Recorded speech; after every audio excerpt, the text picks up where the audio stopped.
Salut, c'est Vulcain sur Terra Adventum. Aujourd'hui, on décrypte Voyage au centre de la Terre de Jules Verne. Si vous n'avez pas vu les 2 premières vidéos, je vous conseille de les voir avant de voir celle-ci.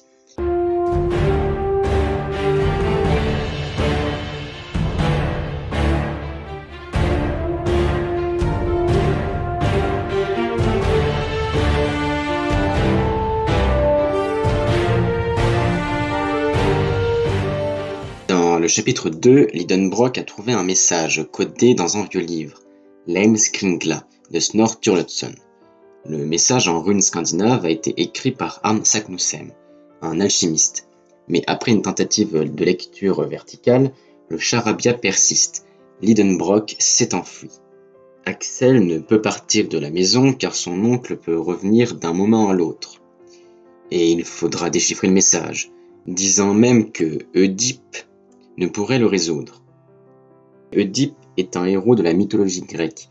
Ses parents, les rois et reines de Thèbes, l'abandonnent parce que l'oracle de Delphes leur signale que Oedipe tuera son père et épousera sa mère.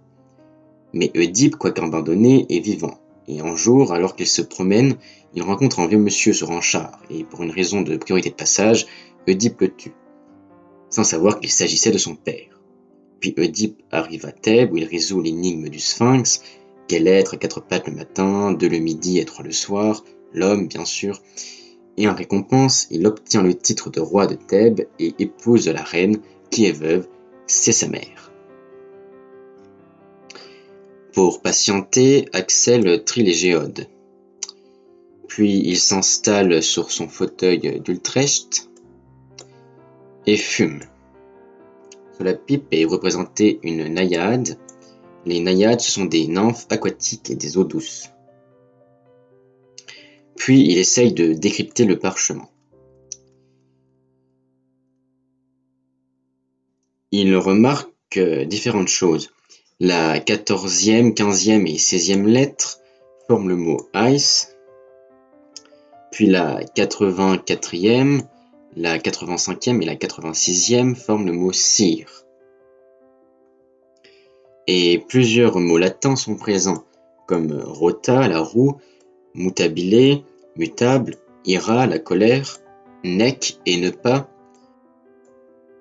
atra, noir, ou encore luco, qui veut dire bois sacré. Tous ces mots donneraient raison à Lidenbrock. Le message est écrit en latin. Mais il y a aussi le mot tabiled, qui serait de l'hébreu, et les mots mer, arc, mer, qui sont du français. Mais ces mots en plusieurs langues ne veulent toujours pas dire grand-chose, à part la mer et la glace qui sont très présents en Islande. Mais on n'avance toujours pas. Bien sûr, on peut comprendre que ces mots sont le pur hasard et ne correspondent pas au message caché voulu.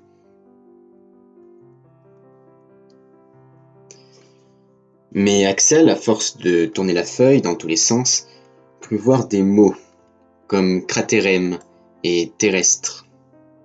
Cratérem, le cratère, et terrestre, la terre. Voici ces mots dans le texte, je vous laisse comprendre comment ils sont disposés, car dans le roman, la clé de la solution n'a toujours pas été énoncée. Axel a réussi à décrypter, mais toujours sans que nous on le sache, il désire détruire les documents pour ne pas entraîner son oncle et lui-même dans ce voyage. Mais Lidenbrock arrive avant. Fin du chapitre 4. Chapitre 5. Lidenbrock est rentré. Il cherche directement une solution à l'énigme. Il cherche. Axel, lui, le sait, mais il ne veut pas le dire pour ne pas être entraîné dans une telle aventure.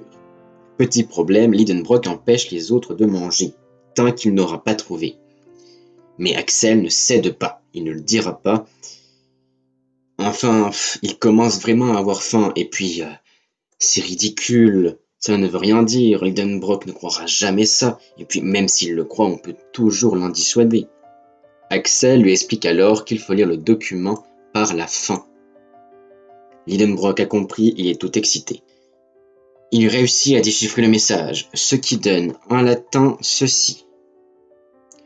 In sneffali oculis craterem quem delibat umbras quartaris, Julii intra calendas descende audas viator, et terrestre centrum attinges, cod feci Arne Saknussemm. Et la traduction en français: descend dans le cratère de Yokul de Sneffels que l'ombre du Scartaris vient caresser avant les calendes de juillet, voyageur audacieux, et tu parviendras au centre de la terre, ce que j'ai fait, Arne Saknussemm. La bouteille de Leyde est l'ancêtre du condensateur, mais sa première utilisation était de donner des commotions, des petits chocs électriques au public dans les foires. C'est pourquoi on compare ici le bond de joie de Lidenbrock avec le bond qu'il aurait fait s'il aurait touché une bouteille de Leyde. Lidenbrock a l'air de prendre très au sérieux le parchemin. Il incite même Axel à faire sa valise, et la sienne après avoir mangé. Fin du chapitre 5. Chapitre 6. Axel veut empêcher un tel voyage vers le centre de la Terre, en montrant que le parchemin est en quelque sorte un canular. Premier argument, qu'est-ce que le Yokul, le Sneffel et le Scartaris? Lidenbrock sort donc une carte que Augustus Petermann lui a donnée. Petermann, qui est un vrai cartographe allemand du XIXe siècle. Grâce à cette carte, on découvre ce que veut dire ces trois mots. Yokul, mot très présent sur une carte de l'Islande, il s'agit des glaciers. Aujourd'hui, l'orthographe est plutôt Yokul avec un J. On peut citer le plus grand glacier d'Islande, le Vatnajökull. Et effectivement, comme le dit Lidenbrock, la plupart des éruptions se font jour à travers les couches de glace. Le Sneffel. Le Sneffel est un volcan à l'ouest de l'Islande, haute d'après Lidenbrock de 5000 pieds.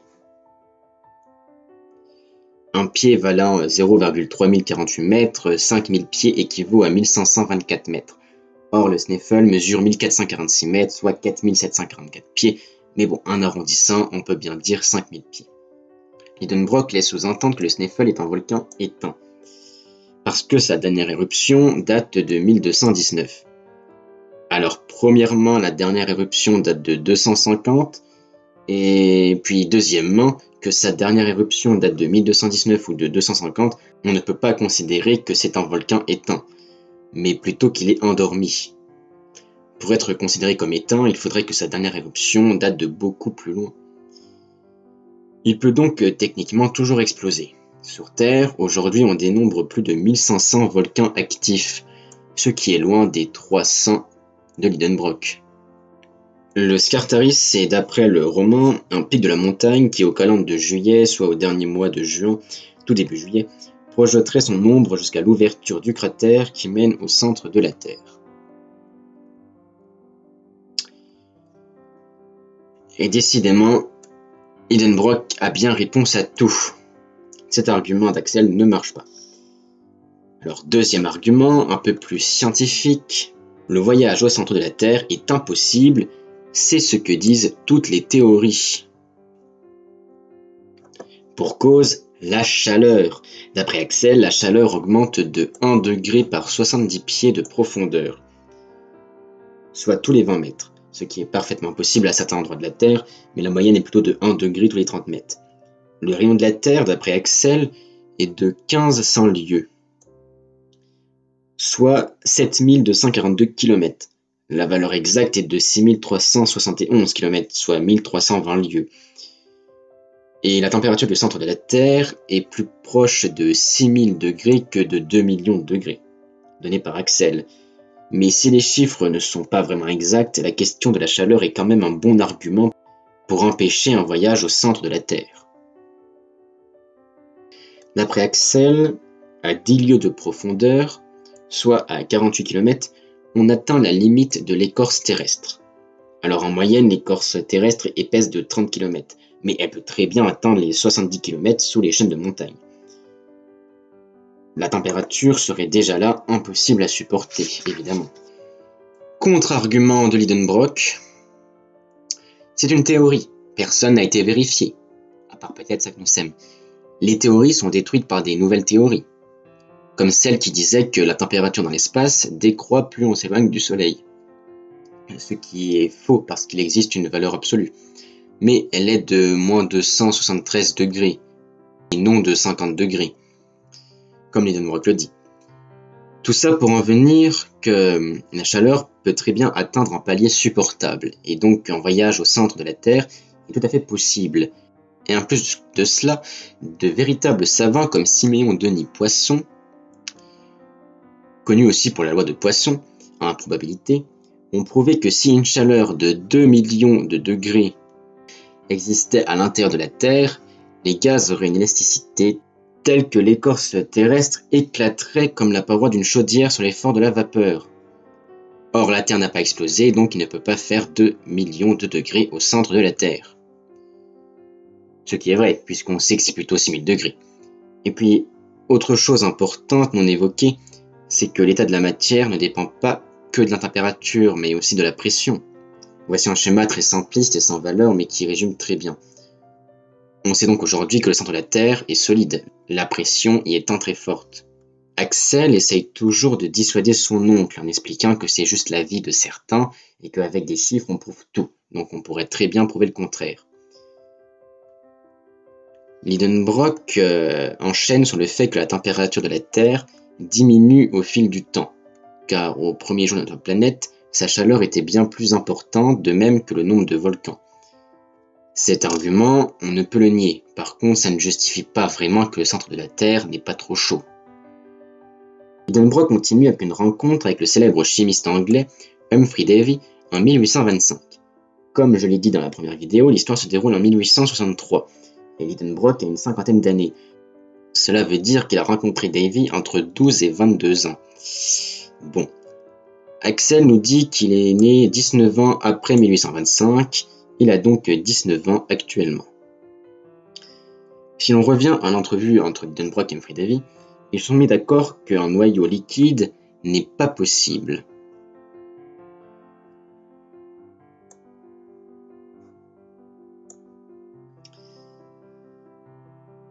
Pourquoi ?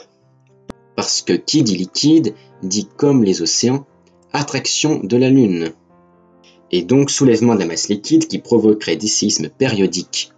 Or, ce n'est pas le cas. Pour Lidenbrock, c'est en surface qu'il y avait combustion